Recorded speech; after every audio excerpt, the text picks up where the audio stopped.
As an Indigenous person that lived on the reservation in the city, there's definitely like a stigma around like urban natives, like urban Indians. I've like grew up around, these guys, and my grandma was a teacher here, and she's definitely someone that like young people come to reconnect. The judging on being half native, you know what I mean, or half blood or full blood, and like Bear said, he doesn't like that full blood sounds gross. You know what I mean? It sounds nasty, but yeah, that's what caught my ear and eye was the disconnection and the half blood not being treated the same or being told like, hey, you're not fully native. Why are you here? That kind of like hurt. I was like, because I'm not full blood. I have African and Mexican culture in me, and I have Native American history in me, but I'm leaning more towards my native side. I feel like there's a stigma between if you're multiple nations or tribes, you can get told to just pick one side.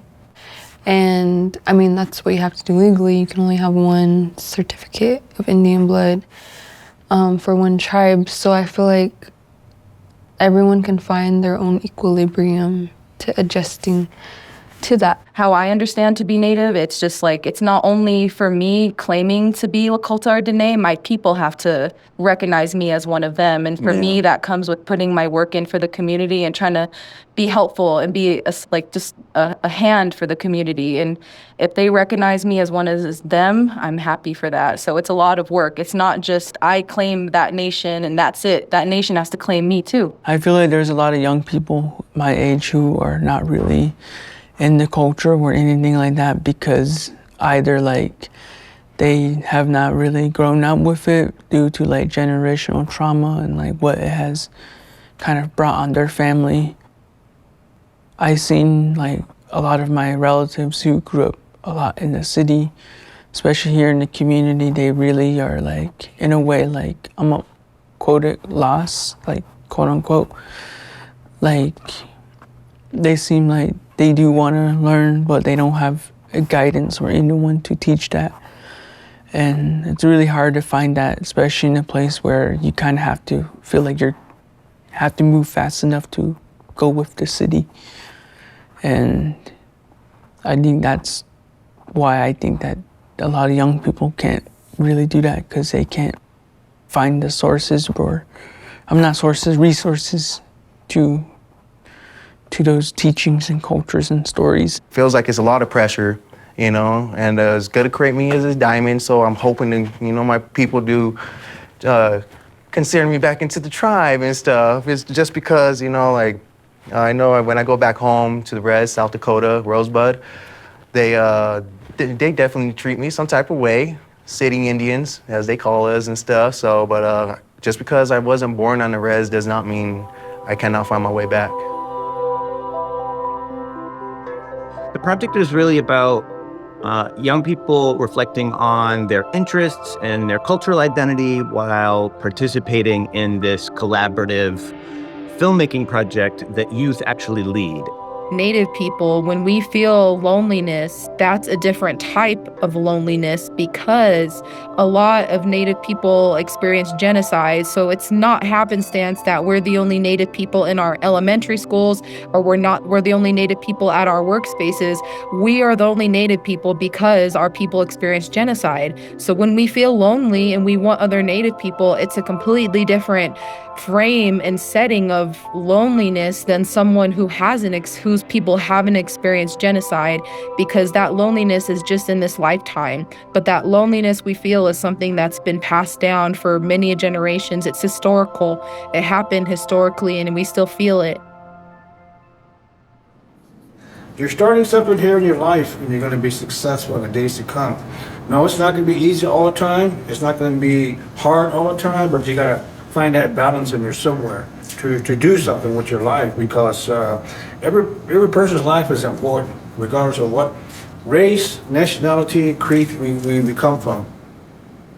I just call myself a city native because that's pretty much where I grew up at. It was something that I got to talk about in the group. We have family out in the res, and they stay out there.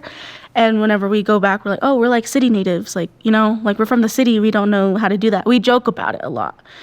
But I never really sat there and talk about like the importance about it, how other people feel about it being city natives. That was kind of like thought to me like, oh, well, where do I stand? Because I'm always back and forth.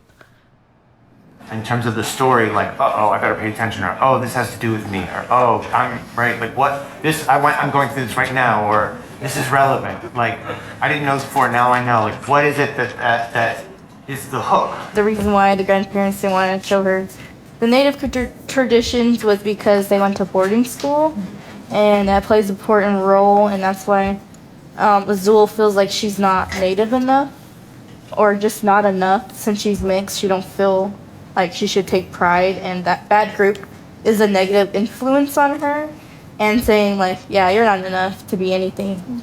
And so she experiences that, and she also doesn't know the true history of Native Americans, and she believes what the school system was saying as well.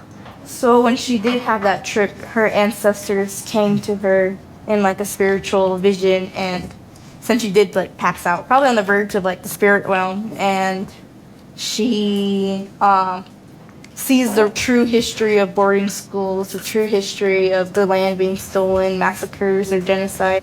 And I say that among our Indian people, that one tribe is not better than the other.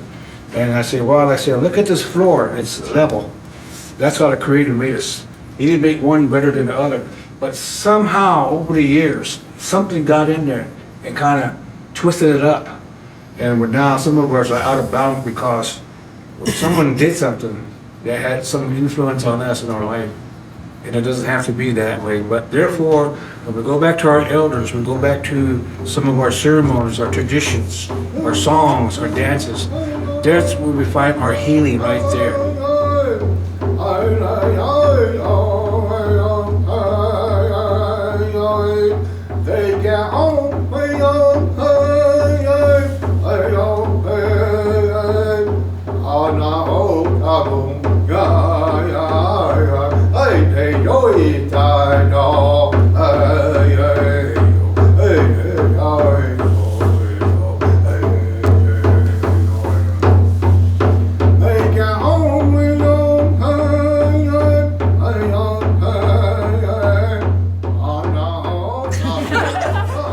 So for our topic, we picked drugs, alcohol, social trauma, and sexual trauma.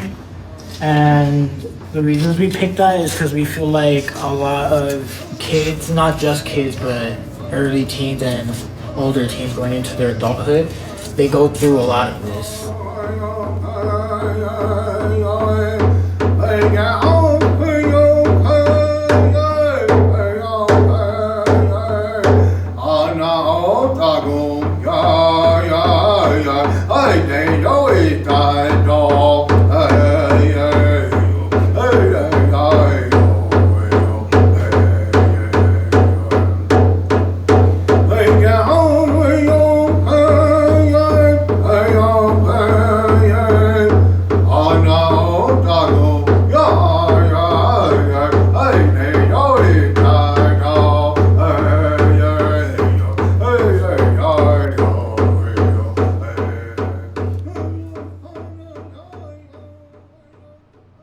people who should watch our film, I feel like if they were around, it'd be cool if our ancestors watched it and be like, wow, they're doing good. Like, this is their way to fight back.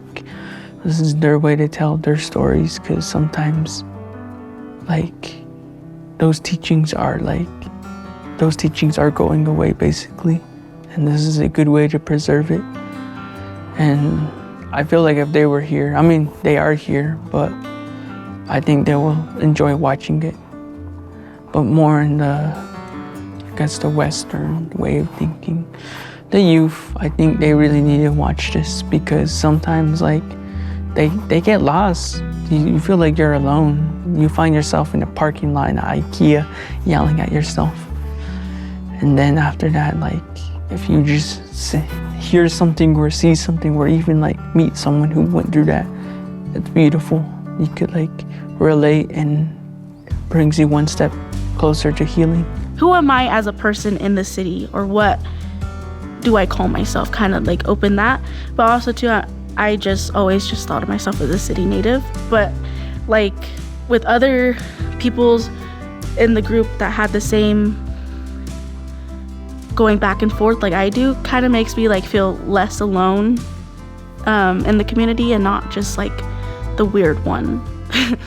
What I tell people is like, even though I'm not on a reservation here, it feels like our own reservation here because we have our own community. We're all from different tribes and we all come together. So I have a lot of cousins like now that I've made them my cousins because I just grew up with them my whole life. The more and more I'm around my culture, the more and more I'm around the drum and learning about the Native history, the more purpose I feel like I have because I'm drumming, because I'm including something useful to people and including my voice, especially my voice, because I could hit high notes, I could hit low notes. Like I was lost for a long time with purpose and the sense of purpose, but then being around the community, being around the family, really brought that purpose back to light and was like, okay, well look at what you're doing, look at the impact you're making, look at like what you're achieving, you know what I mean? So I have a lot more now to look forward for in a sense of purpose than I did a month and a half ago. So definitely just find your community, seek it out, and in there attend everything and find your group and maybe drum or dance and get out there, because that's one way of getting into the community and finding your own ceremonies of your own ways. A lot of kids like go through the things that we try to film, and I feel like if we put that out there and we show them our film, we could show them that they're not alone and that like we're kids our own age, like we go through the same things and like we're similar things.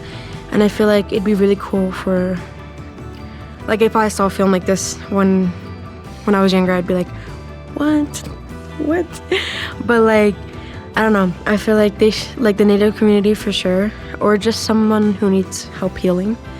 Like, cause it is a film about, our film is more about like healing and coping in a healthier way. And I feel like anyone who's just like any age, any ethnicity, like they should like watch it to like find more inspiration. And it might be a little corny or anything, but I feel like it would be a good, like a cool way to be like helpful. Be empowered, be proud, never be ashamed of being Native, because you should be proud to be the first peoples of this nation.